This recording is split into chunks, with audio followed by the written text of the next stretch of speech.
tonight, PG&E says more than 200,000 customers in Northern California may be losing power again this week. Here in the Bay Area, the outage could impact over 33,000 in Sonoma County, more than 9,600 in Napa County, and over 6,400 in San Mateo County. We have team coverage for you tonight, beginning with Night Beat's Joe Vasquez. He is at a PG&E substation in San Mateo County. PG&E says it will possibly shut the power off later this week. Possibly, but no final decision has been made.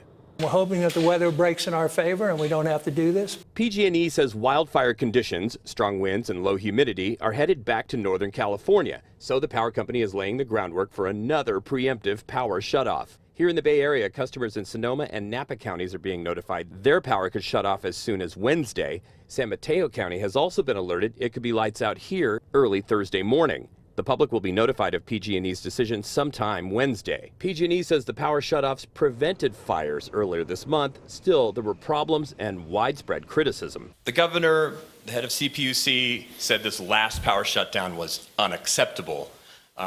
If I'm hearing you right, you said there were problems, but it's going to go on, and you even said in front of that meeting, this is going to go on for another decade? We've heard people say PG&E is being arrogant about that. Can you address that?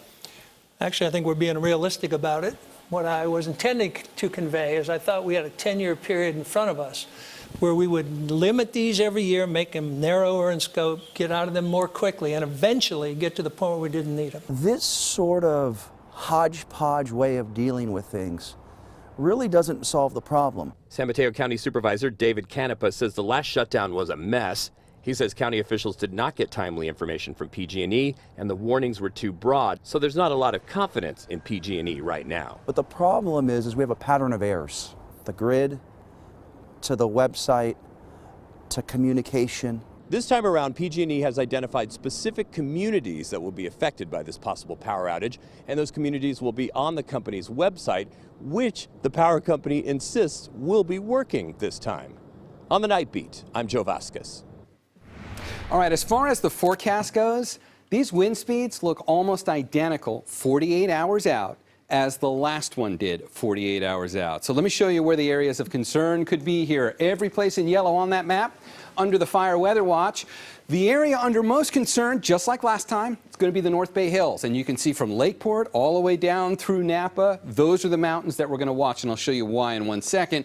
But the East Bay Mountains are also in this as well. Look at the time frame. It goes from Wednesday afternoon through Thursday afternoon. We'll come back out for the wide view, get rid of the colors, and show you what the winds are doing now. Not a whole lot. Watch what happens by the time we get to Wednesday night going into Thursday, and I'm going to stop it here Wednesday night at 11. Look at the bullseye. The brighter the color, the stronger the winds. That's right through the mountains of Napa and Sonoma County. Once again, you can see these are northeast winds. Those are the hot, dry winds that really give us the concerns.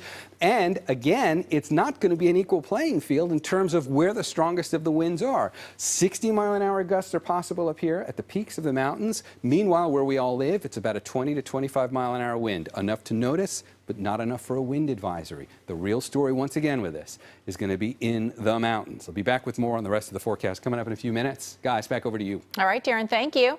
Make sure you stay with us for continuing coverage on the potential power shutoff this week. You can always find the latest information on our website, kpix.com.